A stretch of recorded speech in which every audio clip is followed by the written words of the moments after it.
You actually get in there with a tool like this. There's a notch right here in the corner. What I do is I just slip it in like that, kind of pops it up, and then you have to reach over here and you tug it up, and then these two things here, they're just like little notches, and then you can just kind of pull it out. That reveals your actual speaker.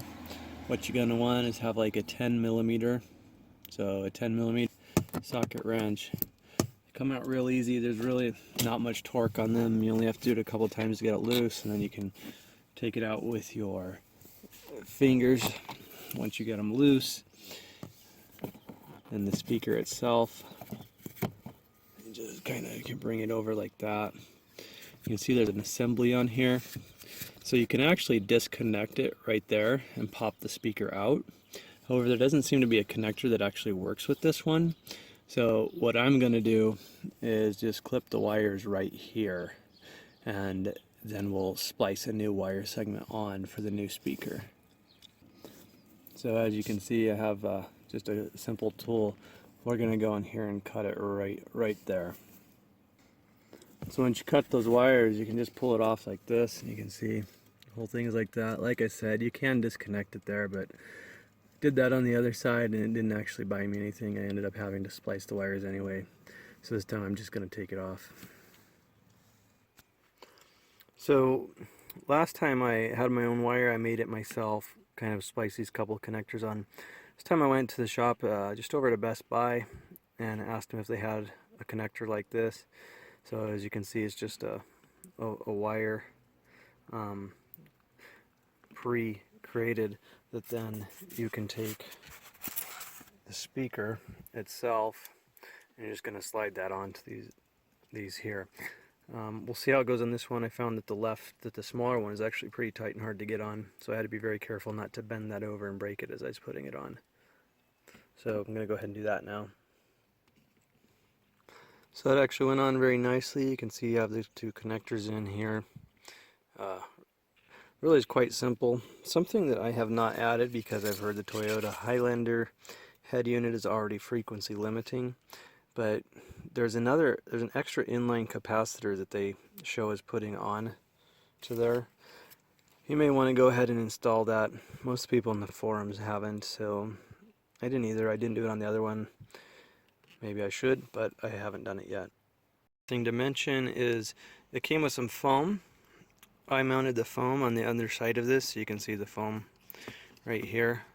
I'm assuming that will help with vibration. So make sure you put that on before you install the speaker. You're going to have a white wire and a black wire. Strip some end off that so that you can put it into a connector.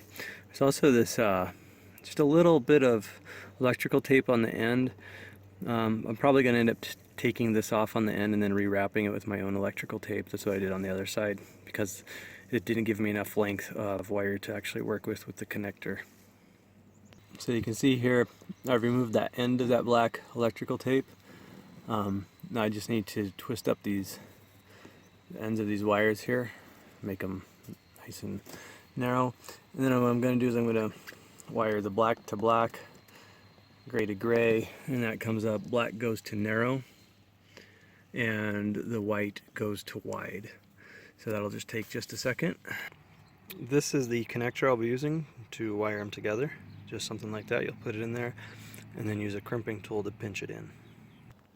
It'll look something like that when you're putting it in, so you see how I'm crimping it down there together with the connector.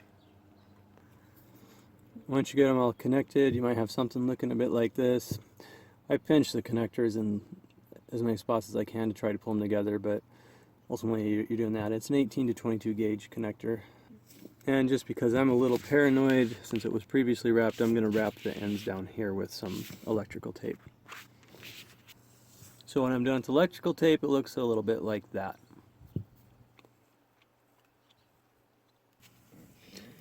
So now all I'm going to do is set this down in there. There's a notch in the forward spot here where you can put those connectors through. You're going to want to stuff that wire in. You want to put it along the outside, like have it go along the outside. Otherwise it's going to come in, it's going to sit on top of that, and you won't be able to set it all the way down. So you just do that. And then come here, there's a little notch here at the front to let the wire slip through. Rotate it around, and then you can see it's there. Now it's going to sit up a bit, but once you put the bolts in, you can tighten it down enough that it's all the way tightened down. I should mention that before you do this, you're going to want to actually test it. So first you can isolate your sound, bring it all up to the front left corner, and come over here, turn it up. You can be the outcast and be the backlash of somebody's lack of love. So with that, it's turned down. Apologize for whatever was on the radio first. Once you get along far enough, so I got them kind of finger tight. You do the other one, then you'll go ahead and grab your 10mm socket wrench and finish them up. So then once you have it in, don't tighten those bolts too tight, by the way. It's just plastic. It wasn't very torqued on when you started. Once you do that, all you have to do is you bring this speaker grill back up.